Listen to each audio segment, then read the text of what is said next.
Assalamualaikum warahmatullahi wabarakatuh. Perkenalkan, nama saya Ayu Ningtyas. Saya dari program studi Magister Sosiologi, Fakultas Ilmu Sosial dan Ilmu Politik, Universitas Riau, dan juga rekan saya. Perkenalkan, nama saya Safrina Suryaningsih, mahasiswi Magister Ilmu Komunikasi Universitas Riau.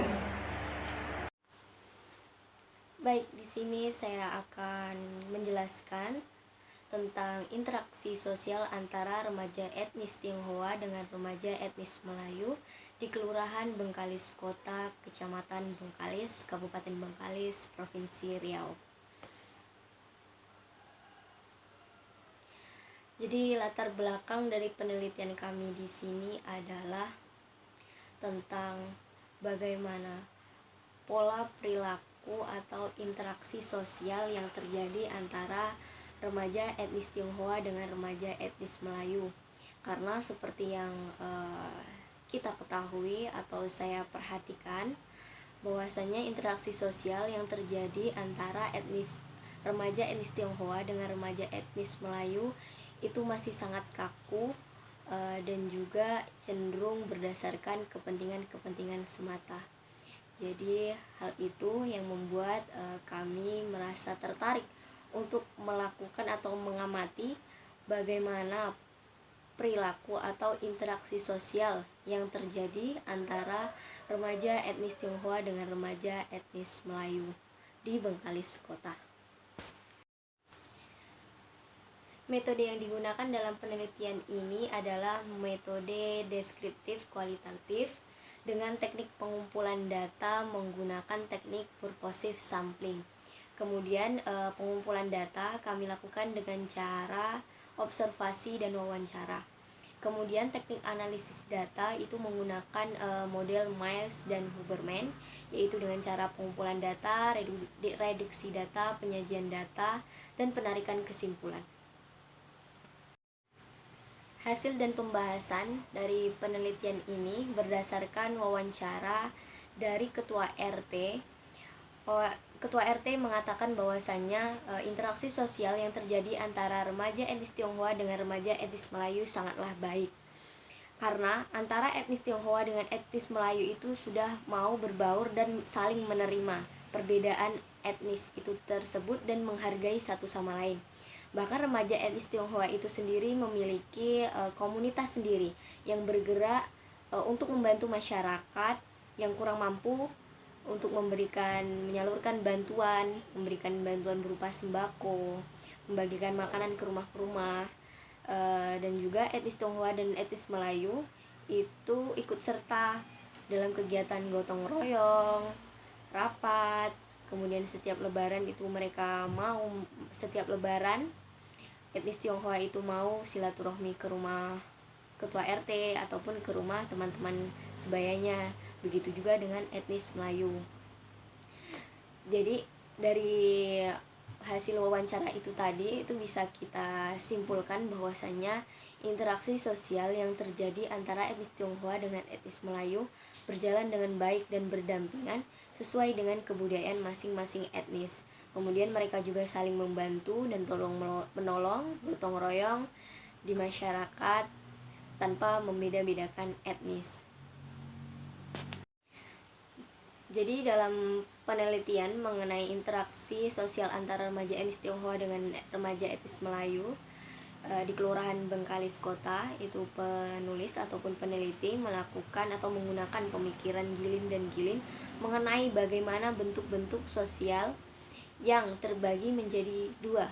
Itu ada interaksi sosial asosiatif yang mengarah pada pendekatan dan bentuk asosiatif dan bentuk interaksi sosial disosiatif yang lebih mengarah kepada perpecahan.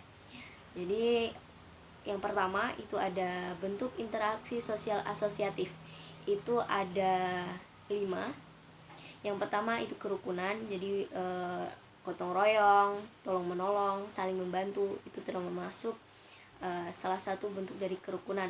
Kemudian ada braining, yaitu pelaksanaan perjanjian pertukaran barang dan jasa antara 2 orang, kelompok, organisasi ataupun lebih. Kemudian ada cooptation atau penerimaan unsur baru dalam kepemimpinan suatu organisasi atau untuk menghindari hal-hal yang tidak diinginkan. Kemudian coalition yaitu kombinasi dari 2 organisasi yang mempunyai tujuan yang sama sehingga bersifat kooperatif. Kemudian yang terakhir ada joint venture yaitu kerjasama dalam proyek-proyek tertentu, biasanya mengandung unsur bisnis.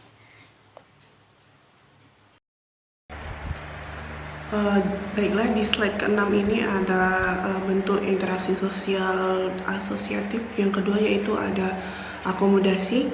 Akomodasi merupakan cara untuk menyelesaikan perselisihan tanpa menghancurkan pihak lawan.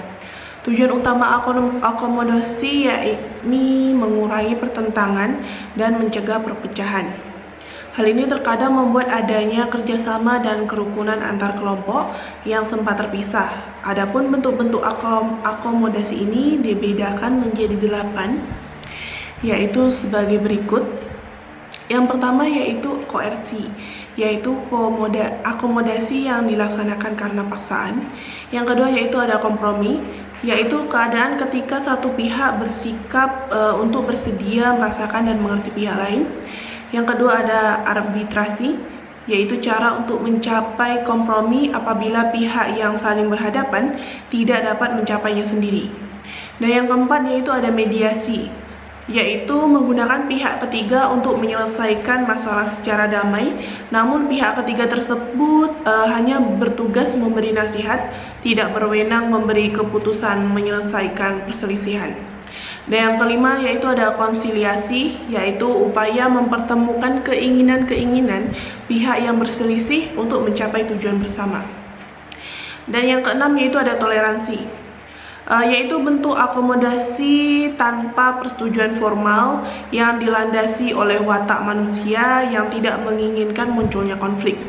Dan yang ketujuh ada stalemate, yaitu bentuk akomodasi ketika pihak yang saling bertentangan berada dalam posisi yang sama kuat, namun memutuskan untuk saling berhenti pada satu titik tertentu karena masing-masing merasa tidak ada pilihan lagi untuk terus maju atau mundur. Dan yang bentuk interaksi sosial asosiatif yang ketiga yaitu ada asimilasi. Asimilasi ini merupakan usaha-usaha untuk mengurangi perbedaan-perbedaan yang terdapat antara orang perorangan atau kelompok-kelompok manusia. Hal ini berdampak pada hubungan sosial dan interaksinya dalam pola kehidupannya, seperti pola adat istiadat dan juga budaya. Bahkan asimilasi ini mampu menggabungkan kebudayaan hingga menghilangkan ciri khas suatu kelompok atau kebudayaan. Dan yang keempat yaitu ada akulturasi. Akulturasi ini merupakan proses yang timbul akibat adanya kontak budaya secara langsung dan terus-menerus antar kelompok manusia yang memiliki kebudayaan berbeda, namun tidak meninggalkan ciri khas atau sifat asli masing-masing kebudayaan. Nah, di slide selanjutnya yaitu ada bentuk interaksi sosial disosiatif. Yaitu merupakan proses sosial yang mengarah pada perpecahan, dan bentuk-bentuk dari proses sosial disosiatif ini ada 3. Yang pertama yaitu ada persaingan atau competition. Persaingan ini dapat diartikan sebagai suatu proses sosial di mana individu atau kelompok yang bersaing mencari keuntungan melalui bidang-bidang kehidupan yang pada suatu masa menjadi pusat perhatian umum dengan cara menarik perhatian atau mempertajam prasangka yang telah ada tanpa menggunakan kekerasan atau ancaman. Dan yang bentuk kedua yaitu ada kontravensi atau contravention. Nah, kontravensi ini merupakan sikap kontravensi berbentuk sikap mental yang tersembunyi terhadap orang lain atau terhadap unsur-unsur kebudayaan dari suatu golongan tertentu yang sewaktu-waktu dapat berubah menjadi kebencian, akan tetapi tidak sampai menjadi pertikaian. Dan yang ketiga yaitu ada pertentangan atau pertikaian. Pertentangan atau pertikaian ini adalah suatu proses sosial di mana individu atau kelompok berusaha memenuhi tujuannya dengan jalan menentang pihak lawan dengan ancaman ataupun dengan kekerasan. Dan yang selanjutnya yaitu kesimpulan. Berdasarkan hasil penelitian yang telah peneliti lakukan, maka dapat ditarik kesimpulan bahwa interaksi sosial antara etnis Melayu dan Tionghoa di Kelurahan Bengkalis Kota ini berjalan dengan sangat harmonis. Etnis Melayu dan Tionghoa hidup secara berdampingan dengan saling menghargai dan menghormati serta saling membutuhkan satu sama lain. Dan persaingan antara etnis Melayu dan Tionghoa di Kelurahan Bengkalis Kota ini terjadi masih dalam tahap yang normal. Dalam artian persaingan yang terjadi antar kedua etnis ini masih sehat tanpa perlu dikhawatirkan berimbas pada konflik. Baiklah, itu merupakan uraian presentasi kami. Terima kasih atas segala perhatian. Mohon maaf jika terdapat kesalahan. Kami akhiri. Wassalamualaikum warahmatullahi wabarakatuh.